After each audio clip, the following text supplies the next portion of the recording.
वे संख्याएं जो 2 से पूर्णतः विभाजित हो जाती है उन्हें सम संख्या कहते हैं।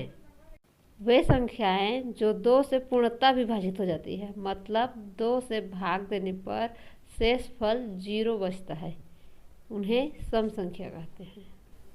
एग्जाम्पल है इसका 2, 4, 8, 6 आदि। वे संख्या जो 2 से पूरी तरह से विभाजित हो जाती है अर्थात 2 से पूरा भाग चला जाता है और शेष फल 0 बचता है तो वह सम संख्या कहलाता है या फिर उसे सम संख्या कहा जाता है। जैसे कि मैं बताई हूँ एग्जाम्पल में 2, 4, 6, 8, 10 ये क्या है, ये सम संख्या है बताई हूँ। तो चलो इसको हम क्या करते हैं 2 से विभाजित करके देखते हैं, यहाँ से 2 से भाग देकर देखते हैं कि इसका शेष फल 2 से भाग देने पर 0 आता है कि नहीं। इन संख्याओं में से किसी एक संख्या को लेते हैं, जैसे कि मैं ले रही हूँ 8। अब 8 को हमको क्या करना है 2 से विभाजित करना है, तो ये रहा 8 और ये रहा 2।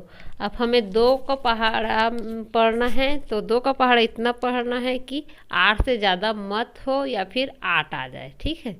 तो चलो 2 का पहाड़ा पढ़ेंगे तो क्या हो जाएगा 2 एकम 2, 2 दूने 4, 2 तिया 6, 2 चौक 8। 4 बार में क्या हो जा रहा है 8 आ जा रहा है, ठीक है। तो 2 का पहाड़ा 4 बार पढ़े उसको बाहरी ओर लिखेंगे और जितना आया मान के 4 बार पढ़ने से 8 आता है तो जो भाज्य संख्या है उसके नीचे में लिखेंगे। अरे भाज्य संख्या और जो 4 बार 2 का पहाड़ा 4 बार पढ़ने से 8 आया है दोनों को घटाएंगे तो यहाँ पर क्या हो जाता है शेष हो जाता है, तो इसी को शेष फल कहते हैं। और जिससे भाग दे रहे हैं जैसे कि 2 से भाग दे रहे हैं इसको क्या बोलते हैं, इसको भाजक बोलते हैं, ठीक है। और जिसका भाग जा रहा है जैसे कि 8 को लिए है इसको बोलते हैं भाज्य और जितना आता है उसको बोलते हैं भागफल। और ये भाज्य और जो जितना बार पहाड़ा पढ़े तो जो संख्या आया है दोनों को घटाते हैं तो जितना बचता है उसको बोलते हैं शेषफल। तो हमारा शेषफल कितना आ रहा है यहाँ पर देख लीजिए 0 आ रहा है। इसका मतलब क्या है जो 8 है वो क्या है, वह सम संख्या है, ठीक। समझ में आया ना कि सम संख्या किसे कहते हैं। अगर कोई भी संख्या 2 से भाग देने पर उसका शेषफल 0 आ जाता है तो वह सम संख्या कहलाता है, ठीक है। तो यही सम संख्या है। अगला हम लोग का संख्या है विषम संख्या। यह सम संख्या के सेम टू अपोजिट होता है। तो आइए हम सीखते हैं विषम संख्या की परिभाषाएं। वे संख्याएं जो 2 से पूर्णतः विभाजित नहीं होती है, वे संख्याएं जो 2 से पूर्णतः विभाजित नहीं होती है उन्हें विषम संख्याएं कहते हैं। उदाहरण है हम लोग का विषम संख्या का 1 हो जाएगा, 3 होगा, 5 होगा, 7, 9, 11 आदि बहुत सारी। अब हम समझते हैं विषम संख्या किसे कहते हैं। विषम संख्या वे संख्या है जो 2 से भाग देने पर क्या करने पर 2 से भाग देने पर उसमें कुछ न कुछ शेषफल बच जाता है या फिर यूँ समझ लीजिए 2 से भाग देने पर पूरी तरह से विभाजित नहीं होता है।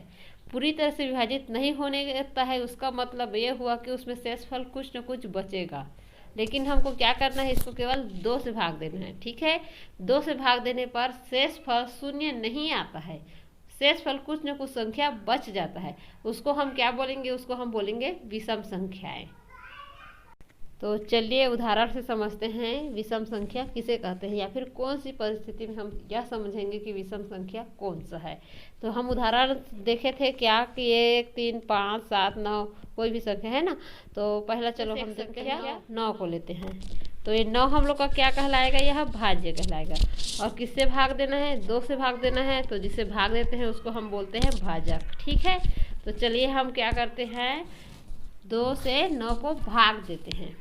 तो 2 का पहाड़ा इतना बार पढ़ो कि वह 9 से ज़्यादा मत हो या फिर 9 ही आ जाएगा। लेकिन हम जानते हैं कि 2 के पहाड़ा में 9 नहीं आता है, तो हम 2 का पहाड़ा पढ़ेंगे तो 4 बार में कितना आता है 8 आता है।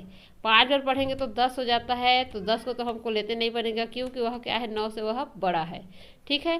तो इसको हम चलिए लेते हैं 4 को। तो इस 4 को दाईं तरफ लिखते हैं जिसको हम बोलते हैं भागफल, जितना आता है उतना को। और जो संख्या 2 का पहाड़ा 4 बार पढ़ने पर जो संख्या आता है उसको हम क्या करते हैं, भाज्य संख्या के जस्ट नीचे लिखते हैं। ठीक है, तो 4 बार पढ़ने से पर 8 आता है तो उसको 9 के नीचे 8 लिख देते हैं। अब क्या करना है हमको, भाज्य संख्या से इसी संख्या 8 को क्या करना है, घटाना है, माइनस करना है। तो 9 में 8 घटाएंगे तो हम लोग का संख्या आता है 1। एक क्या होता है, यह बच जाता है। ये जो वो संख्या 1 है ये 2 से और भाग नहीं जाएगा, तो क्या करना है, इसी संख्या को हम बोलते हैं शेष। जो 1 बचा है उसी को हम क्या कहते हैं, शेषफल कहते हैं। इसका मतलब यह हुआ कि जो संख्या 9 है वह 2 से पूरी तरह से विभाजित नहीं हो रहा है, पूरा भाग नहीं जा रहा है, इसमें शेषफल 0 नहीं आ रहा है, इसमें शेषफल 1 हो जा रहा है। ठीक है, मतलब यह हुआ कि यह जो 9 है वह संख्या क्या है, सम संख्या नहीं है, यह विषम संख्या है। क्यों? क्योंकि इसमें शेषफल 0 नहीं आया, इसमें शेषफल 1 आया है। तो गाइस, कैसे लगा आज का वीडियो आपको, जिसमें मैं आज आपके लिए लाई थी सम संख्या, विषम संख्या, ये क्या होती है, इसकी परिभाषा क्या है, दोनों में क्या अंतर है, इसको मैं आज आप लोग को समझाने का प्रयास करी हूँ और मुझे आशा भी है कि आप लोग को यह समझ में आ गया होगा। तो गाइस, हम आज ये सम संख्या विषम संख्या समझ ले। आने वाला वीडियो में और गणितीय संख्या मैं आज लाऊंगी आप लोग के लिए। तो अगर मेरा वीडियो, मेरा चैनल आपको अच्छा लग रहा है तो मेरे चैनल को आप ज़रूर सब्सक्राइब कीजिए, इसको लाइक कीजिए और शेयर कीजिए अपने दोस्तों लोगों के साथ, अपने रिलेटिव के साथ, ताकि उनकी स्टडी में भी उनको हेल्पफुल मिल सके। और इसका बेल आइकन को ज़रूर दबाइए ताकि आपको मेरा आने वाला वीडियो है उसका नोटिफिकेशन सबसे पहले मिले, जिससे आप देख सके और आपके यूजफुल हो सके। तो गाइस, आज का वीडियो में बस इतना ही। अगला वीडियो फिर मिलेंगे, तब तक के लिए बाय बाय।